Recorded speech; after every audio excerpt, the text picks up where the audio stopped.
जय भीम। मैं लिलिमा और आप देख रहे द एस्थेटिक ब्लू पॉडकास्ट। आज हमारे साथ है मिस्टर गौतम डोंगरे, जिन्होंने सिकल सेल एनीमिया पर काफी काम किया है। तो चलिए जानते हैं सर से इस बीमारी के बारे बहुत बहुत धन्यवाद नीलिमा जी। आपने मुझे मौका दिया आपके इस वर्चुअल प्लेटफॉर्म पर, उसके लिए मैं आपका बहुत बहुत आभारी हूँ। मेरा नाम जैसे कि आपने बताया गौतम डोंगरे है और मैं National Alliance of Sickle Cell Disease Organization NASCO का सचिव हूँ। साथ ही ग्लोबल अलायंस जो कि कनाडा में है, उस ऑर्गेनाइजेशन का भी मैं बोर्ड मेंबर हूँ। इसके अलावा अगर मेरा परिचय आप देखें तो सिकल सेल से रिलेटेड तो मेरे 2 बच्चे हैं जिनका सिकल सेल डिसीज़ के साथ जन्म हुआ है, मेरा बेटा और मेरी बेटी। तो ये सारा अनुभव पिछले 18-19 वर्षों का है और यही मेरा परिचय है। Thank you so much. में। सर, सिकल सेल क्या है? सिकल सेल एक रक्त की आनुवांशिक बीमारी है। यह बीमारी पीढ़ी दर पीढ़ी बच्चों को हो जाती है। इस बीमारी में माँ और पिता दोनों ही उतने ही सहभागी होते हैं। किसी एक की वजह से यह बीमारी सामने नहीं जाती, दोनों का ही इसमें सहभाग होता है। सिकल बहुत पुरानी बीमारी है और पूरे विश्व में व्याप्त है। इस बीमारी के लिए जो कारक होते हैं वो एएस नामक जो व्यक्ति होता है, वो सिकल सेल पीड़ित बच्चे को जन्म देता है। तो जो एएस है वो असंख्य संख्या में दुनिया में अभी पाए जा रहे हैं। उसी तरह से जो एसएस पैटर्न है, उन्हें पीड़ित कहा गया है। तो जो सिकल सेल है, वह रक्त की आनुवांशिक बीमारी है और यह काफ़ी तकलीफ़देह है। यही इसका परिचय है। सर, इसके सिम्टम्स क्या होते हैं? सिम्पटम्स है कि बहुत तीव्र वेदना, बॉडी पेन जो है, वो इसके सबसे प्राथमिक सिम्पटम्स है। शरीर में तीव्र वेदनाएँ होती है। उसके अलावा रक्त की कमी होना, साथ ही अक्सर पीलिया का हो जाना। ये 3 symptoms generally sickle cell disease patient में पाया जाता है। सर, इंडिया में इस बीमारी से कितने लोग ग्रसित हैं? पूरे भारतवर्ष में इस बीमारी से तकरीबन 14 लाख सिकल सेल पीड़ित ग्रसित हैं, जो कि माना जाता है एनएचएम के डाटा के हिसाब से। आगे अगर हम स्क्रीनिंग करेंगे तो और भी कई पीड़ित सामने आएँगे। साथ ही पूरे विश्व में से आधा विश्व इस सिकल सेल ग्रस्त से व्याप्त है, जिसमें अफ्रीका है, सऊदी अरबिया है, इंडोनेशिया है। इस तरह के कंट्रीज़ में भी सिकल सेल काफ़ी प्रमाण में पाया जा रहा है। हमारा भारत दुनिया में दूसरे क्रमांक पर आता है, जिसमें सबसे ज़्यादा सिकल सेल पीड़ित है। पहले क्रमांक में अफ्रीका आता है।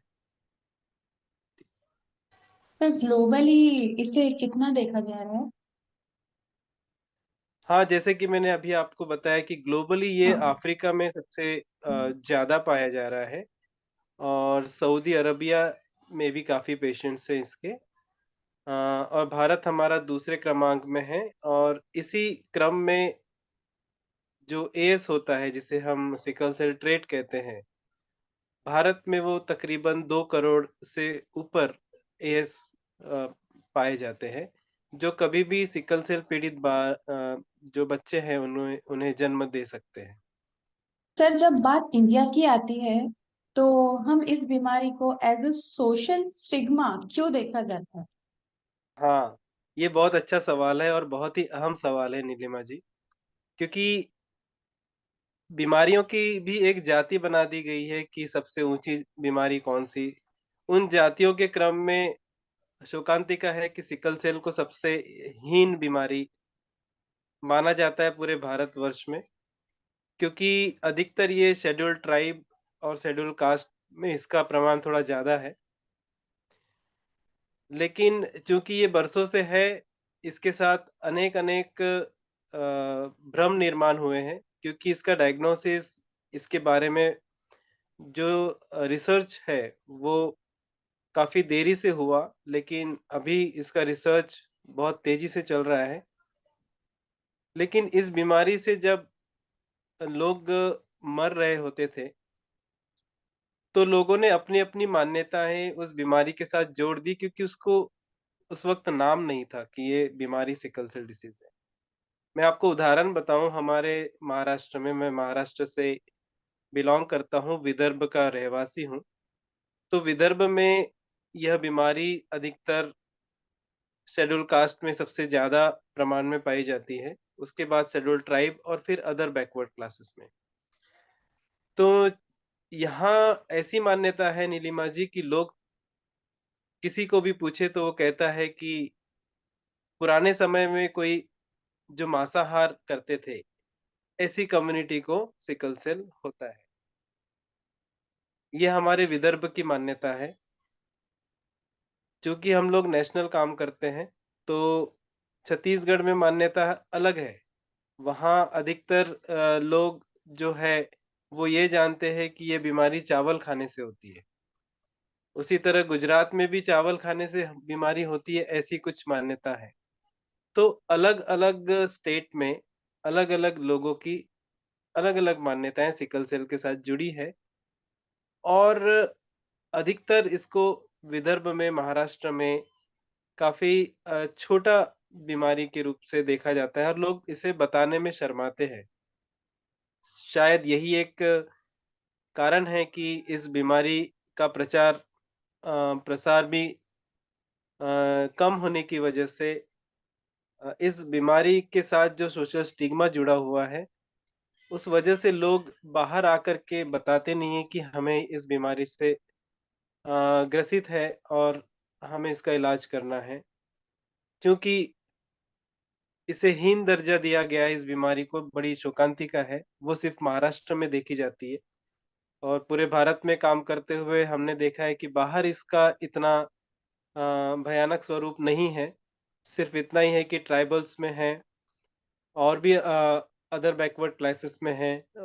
उड़ीसा, छत्तीसगढ़, मध्य प्रदेश, गुजरात, तेलंगाना, आंध्रा, सभी राष्ट्रों में है। तकरीबन 17 स्टेट्स में सिकल सेल डिसीज़ है। लेकिन सोशली हमारे महाराष्ट्र में इसको थोड़ा-सा कम देखा गया है। उसके पीछे अज्ञानता है, जो कि हमारे साइंटिस्ट लोगों ने दूर की है अभी। Thank you so okay much. Sir. Sir, इसके लिए ट्रीटमेंट क्या होती है? ट्रीटमेंट पहले बोन मैरो ट्रांसप्लांटेशन एकमात्र ही इसके लिए इलाज है, जिसमें सिकल सेल से कायम हम मुक्त हो सकते हैं। लेकिन ये बोन मैरो ट्रांसप्लांट काफ़ी महँगा और खर्चीला है, और हमारे जो सिकल सेल पीड़ित है, वो generally scheduled tribe, scheduled caste के होने की वजह से, अदर बैकवर्ड क्लासेस की होने की वजह से रिमोट एरिया में रहते हैं, और अधिकतर लोग आदिवासी क्षेत्र में होने की वजह से उनका इकोनॉमिक स्तर जो है वो काफ़ी कम है। तो 99.9% हमारे पेशेंट्स तो बोन मैरो ट्रांसप्लांटेशन प्रेफ़र नहीं कर सकते, क्योंकि ये 20 लाख के ऊपर का इसमें खर्च आता है। अच्छा। इसीलिए यह बोन मैरो ट्रांसप्लांटेशन हमारे लोगों के लिए थोड़ा तकलीफ़देह काम है। हम लोग जो सारे सिकल सेल पीड़ित एक हाइड्रोक्सीयूरिया नामक दवा के भरोसे ज़िंदा है। इस दवा के नियमित सेवन से हम लोगों की लाइफ़ बची हुई है, और एक अच्छा जीवन हम लोग जीने की राह में आ रहे हैं, इस दवा की वजह से। और ये तकरीबन सभी सरकारी दवाखानों में मुफ़्त है। तो यही फ़िलहाल एकमात्र हाइड्रोक्सीयूरिया जो है वो इलाज नहीं है, लेकिन प्रिवेंशन है कि हम उसकी जो कंट्रोल कर तकलीफ़ें सकते हैं हैं। सिकल सेल की, उससे हम थोड़ा बचे रहें। ठीक है sir. Okay sir. Sir, Bharat सरकार ने इसके लिए क्या-क्या फैसिलिटीज अवेलेबल की होंगी? जी हाँ, सबसे पहले तो सिकल सेल बीमारी का मिशन भारत सरकार ने लॉन्च किया है। माननीय प्रधानमंत्री जी के हस्ते अभी इसी 1 जुलाई 2023 को देश में sickle cell eradication mission launch हुआ है, जो कि 2047 सरकार ने करने का लक्ष्य किया है। उसके अलावा पिछले काफ़ी वर्षों से सरकार सिकल सेल पर काम कर रही है अलग-अलग स्टेट्स में भी। अ, सरकार की तरफ से इसका ट्रीटमेंट सरकारी दवाखानों में पूरी तरह से मुफ्त है। इसके अलावा ब्लड जो कभी लगता है सिकल सेल पीड़ितों को तो वो भी मुफ्त दिया जाता है। साथ ही सिकल सेल पीड़ितों को डिसेबिलिटी में स्थान मिला है 2016 के एक्ट में। 2018 से उन्हें डिसेबिलिटी कार्ड इश्यू किया जा रहा है। जिनके पास डिसेबिलिटी सिकल सेल का कार्ड है, उन्हें बस में कंसेशन किसी स्टेट्स में फ्री प्रवास है। साथ ही एजुकेशनल इंस्टीट्यूशन में उन्हें 1 घंटे के पीछे 20 मिनट का एक्स्ट्रा टाइम दिया जाता है। अलग-अलग स्टेट्स में सिकल सेल पीड़ितों को पेंशन्स देती है, जैसे महाराष्ट्र में एक 1000 रुपया है। वैसे अलग-अलग स्टेट्स में अलग-अलग अमाउंट में इन्हें मंथली पेंशन मिलती है। इस तरह की सुविधाएँ सिकल सेल डिसीज़ पीड़ितों को मिलती हैं। Okay, great sir. और सर इस बीमारी को हम कंट्रोल कैसे करें? बहुत अच्छा सवाल है। इस बीमारी को कंट्रोल करना बहुत आसान भी है और उतना ही मुश्किल भी है। आसान ऐसे है कि हमें सिर्फ़ शादी के पहले अपनी बीमारी का टेस्ट कर लेना है कि हमारे शरीर में किसी तरह का कोई जेनेटिक डिसऑर्डर तो नहीं है। ये सिंपल ब्लड टेस्ट से हम पता कर सकते हैं। तो मेरा तो आह्वान यही रहेगा सभी जनताओं से जो सुन रहे हैं कि शादी के पहले कम से कम एक बार अपने रक्त की जाँच कर ली जाए, जिससे पता चल सके कि हमारे शरीर में सिकल सेल या थैलेसीमिया या हीमोफीलिया जैसा कोई रक्त की बीमारी के कोई अंश तो नहीं है। इतना अगर हमने जान लिया तो हम शादी के समय अलर्ट रहेंगे और अपने पार्टनर को भी जाँच करने के लिए सुझाव देंगे। दोनों की अगर जाँच हो जाती है तो उस हिसाब से हम आगे अपने बच्चों का प्लान करके इस बीमारी को रोक सकते हैं। तो जन जागृति यही सबसे अहम सिकल सेल को खत्म करने का एकमात्र उपाय है। Okay, okay, great sir. Thank uh, sir आप क्या मैसेज देना चाहेंगे हमारे दर्शकों को?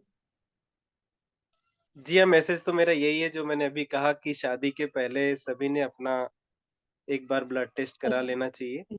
दूसरा कि सिकल सेल अब लाइलाज नहीं है, इलाज बोन मैरो है लेकिन जैसा कि कहा है हाइड्रोक्सी यूरिया, ये कैप्सूल सभी सरकारी दवाखानों में उपलब्ध है। इसे लेने के बाद हम लोग काफ़ी आसानी से अपना जो ज़िंदगी है उसको एक नियर नॉर्मल लाइफ़ की तरह से हम चला सकते हैं। ये दवा हेमेटोलॉजिस्ट डॉक्टर या फिर पीएचसी या फिर हेल्थ ऑफिसर्स हमें लिख कर के देते हैं। तो आपके इस प्लेटफ़ॉर्म के माध्यम से मैं यही कहना चाहूँगा कि सिकल सेल से अब डरने की ज़रूरत नहीं है। सॉरी। प्रॉपर इलाज, प्रॉपर मेडिकेशंस और प्रोटोकॉल के साथ अगर हम रहे, तो हम पूरी ज़िंदगी इसमें अच्छे से गुज़ार सकते हैं। यही मेरा संदेश है। ओके, थैंक यू सर, आपने इतना कीमती समय दिया, उसके लिए थैंक यू सो मच। जय हिंद। जय जय भीम।